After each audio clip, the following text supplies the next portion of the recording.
বর্ষাকাল মানেই রিমঝিম বৃষ্টি, আর বৃষ্টির সাথে বর্ষা রানীর আগমন ঘটে। চারিদিকে ইলিশ ইলিশ রব ওঠে, সারা রাজ্য জুড়ে তার রাজত্ব চলে। নমস্কার বন্ধুরা, কিচেন রেসিপি উইথ টুম্পাতে আপনাদের সবাইকে স্বাগত। এখন মার্কেটে প্রচুর পরিমাণে ইলিশ মাছ পাওয়া যাচ্ছে, তাই সবার আগে ইলিশের ভাপা রেসিপির কথা আমাদের মনে পড়ে। যারা কোনোদিনও এই ইলিশ ভাপা রেসিপিটি বানাননি, একবার দেখে নিলেই এই রেসিপিটা খুব সহজেই বানিয়ে নিতে পারবেন। তাহলে আর একেবারেই দেরি নয়, চলুন আমি কিভাবে বানাই বাঙালির সেরা ইলিশ ভাপা দেখে নিই। একেবারে সেরা স্বাদের হয় ব্যাপারটা।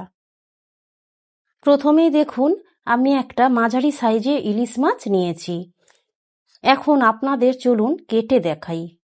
তো প্রথমে এর পাখনাগুলো কেটে আঁশ ছাড়িয়ে আমি রিং পিস করে নেব। আর মাছের শিরাটা যদি লালচে আভা থাকে, জানবেন মাছটা বেশ ভালোই হবে। এই রূপালী ইলিশ সুন্দরীটি সমস্ত আঁশ ছাড়িয়ে আমি সুন্দর করে কেটে নেব। এর মাথা দিয়েও বিভিন্ন রকমের দারুণ দারুণ রেসিপি হয়, বিশেষ করে ইলিশের মাথা দিয়ে কচু শাক রান্না। অলরেডি আমার চ্যানেলে দেওয়াই আছে একটি বরিশালি ইলিশ আর একটি ইলিশের মাথা দিয়ে কচু শাক, আপনারা চাইলে দেখে নিতে পারেন।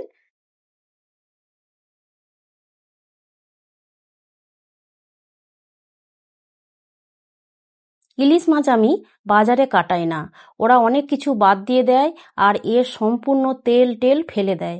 তাই আমি বাড়িতেই এই মাছ কেটে থাকি, নিজের পছন্দ অনুযায়ী পিসগুলোও করতে পারি। এই সময় মাছের পেটে ডিম হয়, তবে এখানে এই মাছটার পেটে ডিম নেই।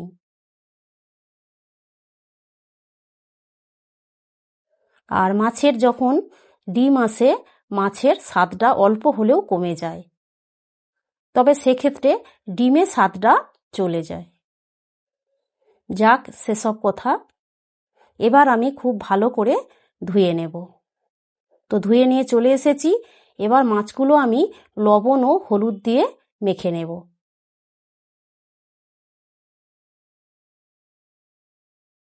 খুব ভালো করে হাতের সাহায্যে মেখে নিচ্ছি।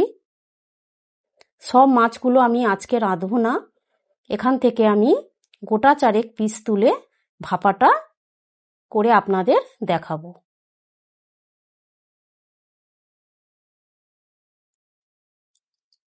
কিছুক্ষণ এইভাবে মেখে আমি রেস্টে রেখে দেব। এদিকে একটা মশলার পেস্ট করে নেব।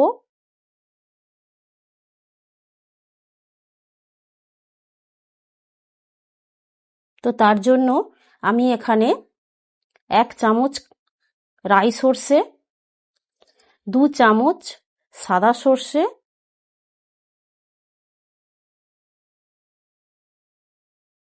5-6টি কাঁচা লঙ্কা, খুব সামান্য লবণ, এগুলো আমি মিক্সির জারে দিয়ে অল্প জল দিয়ে একটা মিহি পেস্ট করে রাখবো। আর একটা পেস্ট করে নিচ্ছি। দেখুন, এখানে দিলাম কয়েক কুচি নারকেল, আর 1 মুঠো হবে কাজু, আর 2 চামচ হবে ফেটানো টক দই।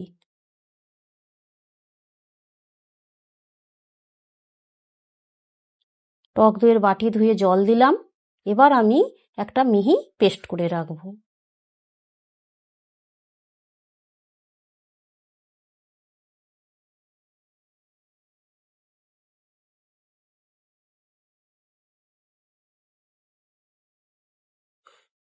দেখুন, পেস্টটা আমার রেডি।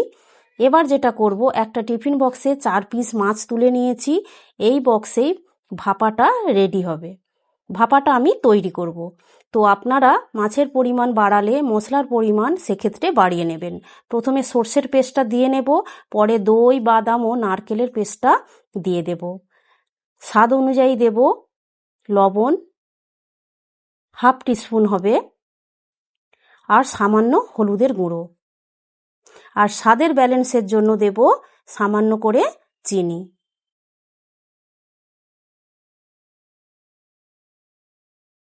5 টেবিল চামচ দেব সর্ষের তেল। সর্ষের তেলটা একটু বেশিই লাগে এই ভাপার জন্য। এবার খুব ভালো করে আমি চামচের সাহায্যে মিক্স করে নেব। একটু সময় ধরে মিক্স করবেন। দেখুন এখনই যেন মনে হচ্ছে রান্নাটা তৈরি হয়ে গেছে, কি দারুণ লাগছে। কিছুটা বাটি ধোয়া জল ঢেলে দিতে হবে যাতে গ্রেভিটা ভাপানোর পর শুকিয়ে না যায়। তবে দেখবেন জলটা দেওয়ার পর যেন বেশি না পাতলা হয়ে যায়। ব্যাপারটা নিশ্চয়ই আমি বোঝাতে পেরেছি আপনাদের। এবার ওপর থেকে কয়েকটা কাঁচা পাকা চেরা কাঁচা লঙ্কা দিয়ে দেব। আরও 1 চামচ হবে আমি সর্ষের তেল দিয়ে দেব।